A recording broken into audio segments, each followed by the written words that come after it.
시청자 여러분 안녕하십니까? 뉴스데일리 베스트 시작합니다. 더불어민주당 이재명 대표에 대한 사법 리스크의 정점은 이재명이 검찰에 소환당하는 날부터 본격적으로 시작될 것이라는 전망이 우세했습니다. 자, 아마 많은 분들께서 이재명 검찰 소환과 관련한 속보가 언제 나오나 애타게 기다리셨을 거라 생각하는데요. 자, 마침내 오늘 오전 검찰이 이재명 더불어민주당 대표에게 소환 조사를 받으라고 통보한 것으로 전해졌습니다. 당연히 이재명은 피의자 신분이고요. 혐의는 이재명이 성남시장 재임 시절 두산건설 등 기업들로 하여금 자신이 구단주로 있던 성남FC에게 후원금을 내도록 하고 그 대가로 기업들의 현안을 해결하는 데 영향력을 행사한 혐의입니다. 이미 알려진 대로 검찰은 이런 의혹들을 확인하기 위해 두산건설과 네이버 등 기업들을 상대로 압수수색 등을 벌이는 등의 강제 수사를 진행해 왔는데요. 그 정점에 있는 이재명에게 조사를 받으라고 통보한 것은 수사가 마무리 단계에 접어들었다는 뜻이기도 할 겁니다. 또한 이 건과 관련해 관련자 여러 명이 이미 재판에 넘겨졌는데요. 검찰은 당시 성남시 실무자 A씨 등을 재판에 넘기면서 공소장에 이재명 더불어민주당 당대표, 정진상 당대표 정무조정실장과 공모했다 이렇게 적시하기도 했습니다. A씨는 특가법상 제3자 뇌물수수 등의 혐의로, 두산건설 전 대표 B씨는 뇌물 공여 혐의로 불구속 기소됐고요. 이재명은 성남시장 재임 시절 성남FC 구단주로 있으면서 2014년부터 2016년까지 두산건설로부터 광고비 등의 명목으로 55억 원을 후원받고 2015년 두산그룹 소유 병원 부지를 상업용지로 용도 변경해준 혐의를 받고 있습니다. 자, 용적률과 건축 규모, 연면적 등을 3배가량 높이는 대신 전체 부지의 10%만 기부 체납받아 두산 측이 막대한 이익을 얻었다는 것인데, 이윤을 추구하는 기업의 속성상 대가성 의심이 드는 건 너무나 당연한 일입니다. 앞서 이 사건을 먼저 수사한 경찰은 두산을 제외한 다른 기업들에 대해서는 무혐의로 판단했지만 앞서 설명해 드린 대로 검찰의 판단은 달랐습니다. 사건을 송치받은 검찰은 일부 기업에서 혐의를 발견하고 분당 차병원 등 10여 곳을 압수수색하며 전면 재수사에 나섰고, 일부 관련자들을 재판에 넘긴 상황에서 이재명에게 소환 조사를 통보한 것입니다. 따라서 법조계에서는 이재명을 같은 혐의로 기소할 가능성을 높게 점치고 있는데요. 앞서 경찰도 검찰의 사건을 송치하면서 이재명에 대해 기소 의견을 낸 바 있습니다. 제가 다른 방송에서도 여러 차례 말씀드린 적이 있습니다만, 이재명은 빠져나갈래야 빠져나갈 수 없는 신세로 전락한 지 오래입니다. 여러분 아시다시피 이재명이 직간접적으로 연루돼 수사 또는 재판이 진행 중인 의혹은 허위사실 공표, 대장동 특혜 등 무려 10여 개에 달하기 때문인데요. 반대로 무려 10여 개에 달하는 혐의와 의혹을 모두 다 빠져나간다면 아마 세계사의 유례가 없는 기네스북에 오를 일이 될 것입니다. 그만큼 이 모든 혐의를 무혐의로 피해가는 건 거의 불가능하다라는 말씀을 드리고 싶은 것인데요. 이 성남FC 건도 결코 작지 않은 혐의입니다. 저희가 준비한 표를 하나 보시겠는데요. 지금 보시고 계시는 표는 성남시민사회단체 협의회가 만든 자료입니다. 보시다시피 2015년부터 2017년까지 어느 기업으로부터 대가성 후원금을 받아왔는지를 정리해 놓은 것입니다. 성남FC를 대상으로 한 사업특혜 대가성 후원금의 의혹 액수가 2014년 23억 원에서 누적 기준으로 2015년 104억 원, 2016년 167억 원, 2017년 208억 원으로 눈덩이처럼 증가한 것을 확인할 수가 있습니다. 성남시가 2014년 이른바 대장동 일당으로부터 광고비 명목으로 5억 원을 받은 내역 등을 시작으로 같은 해 두산건설이 성남시에 분당의 한 병원 부지 용도를 변경해 주면 성남FC에 대한 후원금을 검토하겠다는 취지의 공문 등 구체적인 증거 자료가 보도되면서 기존에 알려진 액수가 160억 원에서 208억 원으로 껑충 뛴 것입니다. 자, 그리고 지금 보시는 표는 성남시민사회단체 협의회가 밝힌 성남FC 후원 기업과 성남시와의 관계를 정리한 표인데요. 보시다시피 대가성을 의심하지 않을래야 않을 수 없는 내용들이 적혀 있습니다.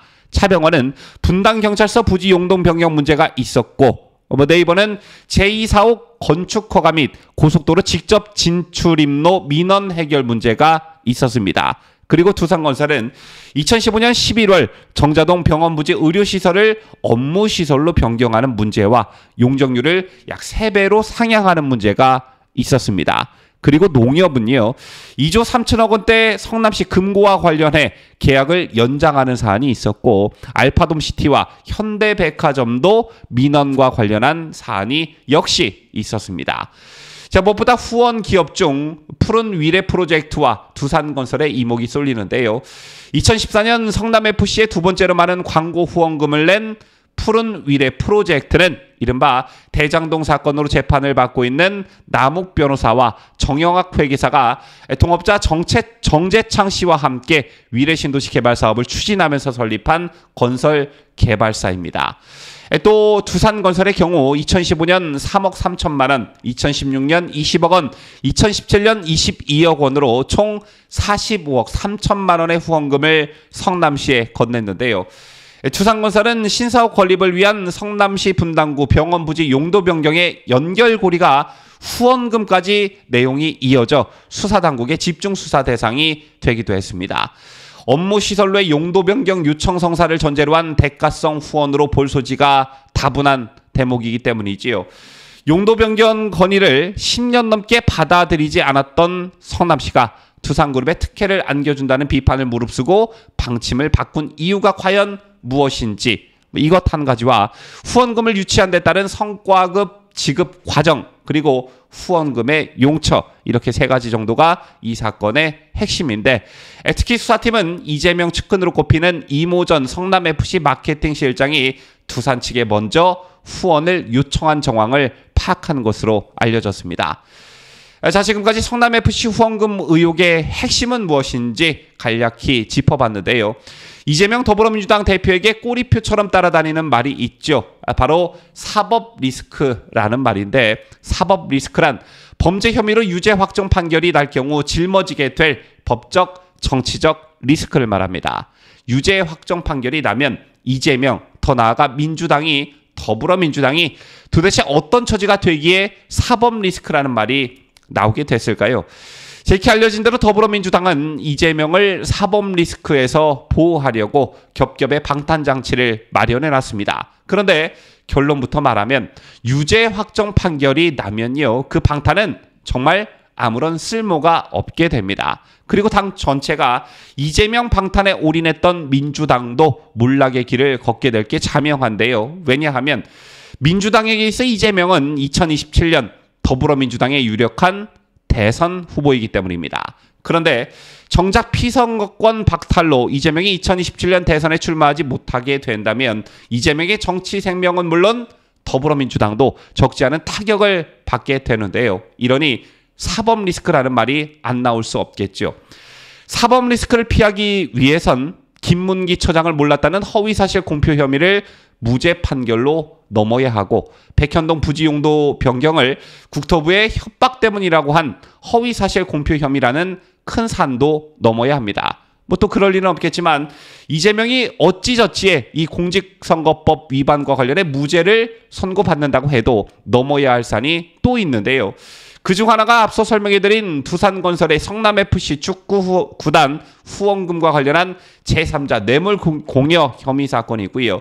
검찰이 이 사건으로 이재명을 기소하고 이재명이 유죄 확정 판결을 받으면 뭐 역시 피선거권이 박탈됩니다.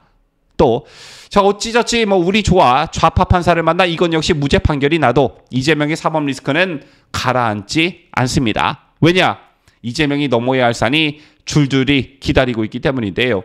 대장동 개발 관련 수천억 원의 초과이익 환수를 포기한 혐의, 백현동 개발 당시 시행사에 용도 변경 상향에 따른 수익을 제공한 혐의, 쌍방울의 변호사비 20억 원을 대납하게 한 혐의 등이 이재명을 줄줄이 빠따로 기다리고 있습니다.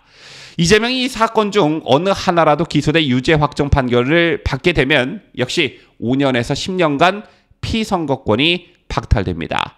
이처럼 이재명이 사법 리스크를 피하기 위해선 첩첩산중을 넘어야 하니 사법 리스크라는 꼬리표가 따라다닐 수밖에 없는 것인데요.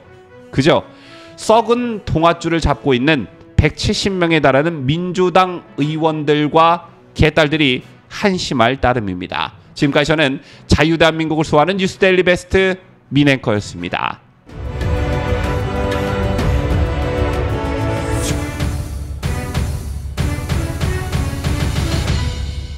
함께해요. 뉴스데일리 베스트.